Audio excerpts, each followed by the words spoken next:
started with a scream that didn't sound human. By the time I reached the water, the tide had already swallowed the figure whole. The Pacific at night isn't peaceful, it's a graveyard of broken waves and whispers. I dove in without thinking, the cold biting into my skin like regret. When I finally pulled him out, he wasn't breathing. Just this bueno, this man with pale skin, ocean-slick hair, and lips that looked like they'd forgotten what warmth was. "Hey!" I said, pressing my palms to his chest. "Don't you dare die on me." He gasped a violent, painful sound and his eyes flew open. Blue. Not the kind of blue you'd use to describe the sky or the ocean, but the kind that made you question what alive really meant. That night, I didn't realize saving him would be the easiest part. His name was Ethan. At least, that's what he told me. We sat by the small fire I built, our clothes steaming under the orange glow. I gave him my jacket, and he looked at me like no one had ever done something that simple before. "You should have left me there," he said, voice flat, almost rehearsed. "Sorry, not my style," I said, trying to sound casual. Inside, though, I was shaking. There was something about him that made the night feel heavier, like the ocean hadn't finished with him yet. He didn't ask where we were or how he got there. He just stared at the horizon, jaw clenched, hands trembling in his lap. I wanted to ask, but something about the look in his eyes told me I wouldn't like the answer. The wind carried the scent of salt and secrets. I pretended not to notice how his reflection in the fire flickered wrong, just for a second, like the flame didn't recognize him. The next morning, he was still there, barefoot, quiet, watching the waves like they were whispering his name. "Where are you from?" I asked, handing him coffee. He hesitated before taking it, like the warmth might burn him. "Nowhere," he finally said. "And everywhere." Cryptic. Great. Just what I need. A poetic mystery with cheekbones sharp enough to kill me twice. I laughed, but he didn't. His gaze locked on the ocean again. "You shouldn't go near the water tonight," he murmured. "Promise me." It should have been funny, but the way he said it wasn't. It was a warning. I told myself I was imagining it, that maybe the near drowning had messed with his head. But that night, as I stood by my cabin window, I saw him walking back into the waves barefoot, shirtless, as if the ocean was calling him home. And I followed. The moon hung low, swollen and silver, spilling light across the restless water. Ethan stood waist-deep, staring out at the horizon. "What are you doing?" I shouted over the crashing surf. "You'll freeze to death." He turned slowly, eyes catching the moonlight, and for the first time, I saw something that wasn't quite human in them. They shimmered with a pale glow, the kind that belonged to deep, dark places where sunlight never reached. "I told you not to come," he whispered. "It's safer if you forget me." "Forget you? You show up half dead, steal my jacket, haunt my beach, and now you want me to forget you? Yeah, good luck with that." He smiled, then soft, sad, devastating. I wasn't supposed to survive that night. And then, as the waves curled around him, I saw the truth. Beneath the moonlight, faint lines glimmered on his skin, scars shaped like scales.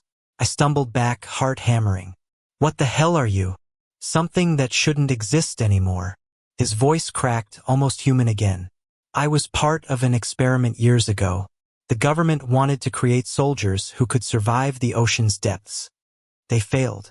Most of us didn't make it. I escaped." The words hit me like cold water. "You're saying Yuri what?" "Half human." He didn't answer, just looked at me like he wanted to believe I could understand. "I thought if I came here I could finally disappear. But the sea, it doesn't let go." The tide surged, pulling at his legs.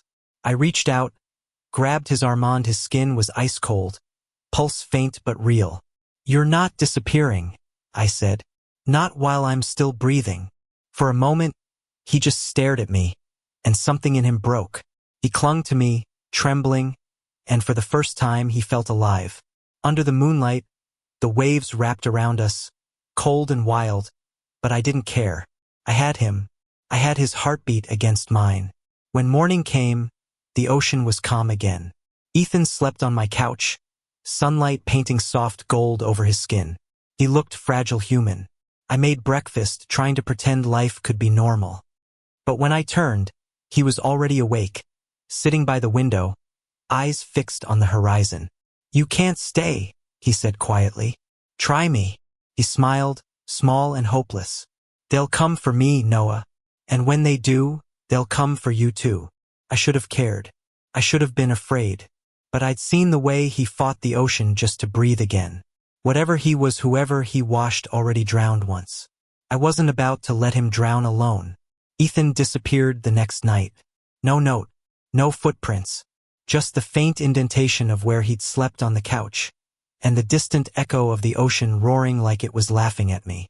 For a long time, I thought I'd dreamed him, that maybe I'd pulled a ghost from the water, someone who was never meant to stay. But then the knock came. 3 sharp raps on the door, just after midnight.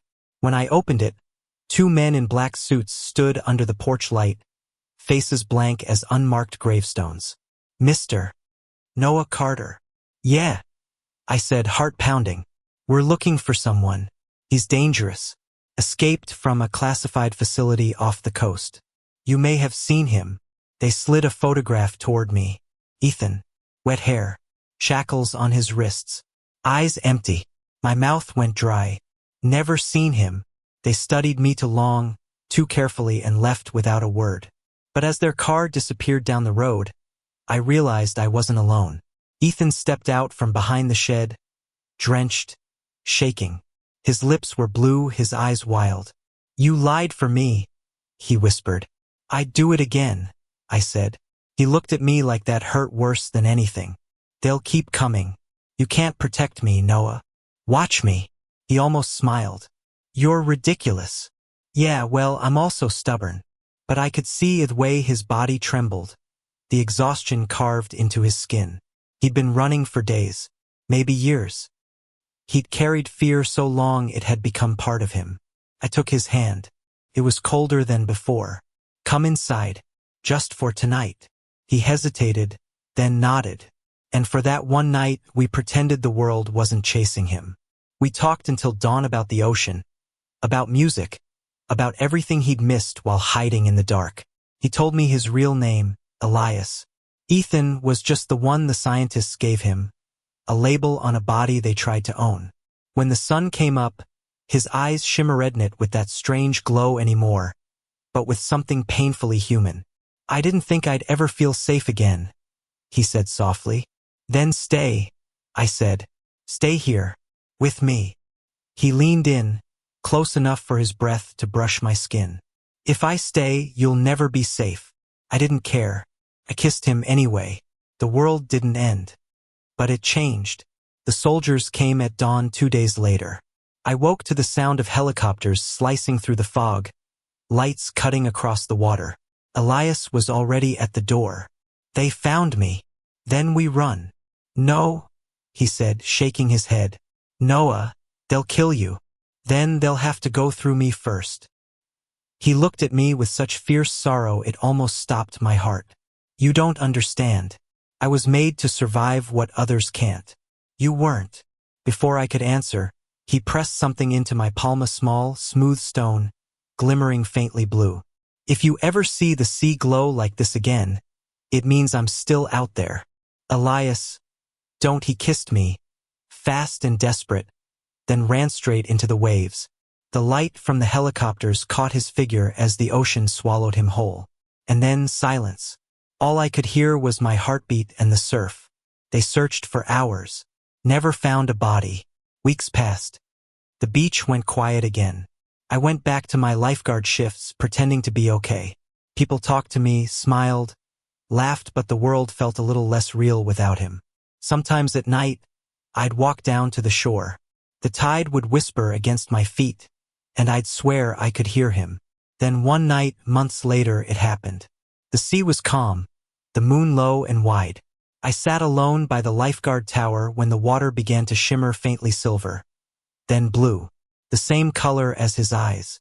And from the distance, a voice, soft, laughing, alive. I ran to the edge of the surf, scanning the waves.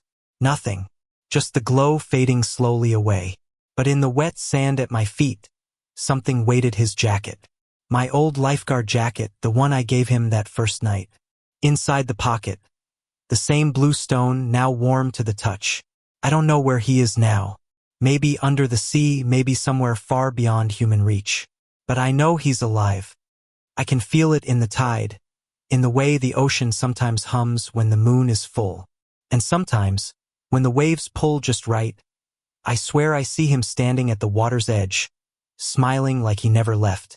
They called him an experiment. I called him mine, because love, like the ocean, doesn't ask permission.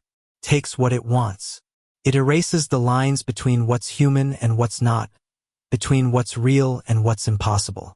And maybe that's what we were, impossible. But we existed, if only for a heartbeat under the moonlight. Now, every time I rescue someone from the sea, I whisper his name. Maybe he hears it, maybe he doesn't, but the waves always seem a little gentler afterward. Sometimes, I catch my reflection in the water and think I see him behind Maya's smile, his hand reaching out, his eyes full of quiet laughter. I don't turn around. I just smile back, because some loves don't end. They just change shape, waiting for the right tide to bring them home again. And when that night finally comes, when the sea glows blue and the wind calls my name, I'll walk into the water without fear. After all, I already know who's waiting for me beneath the moonlight. Thank you for listening. Don't forget to like and subscribe to stay updated with the latest videos.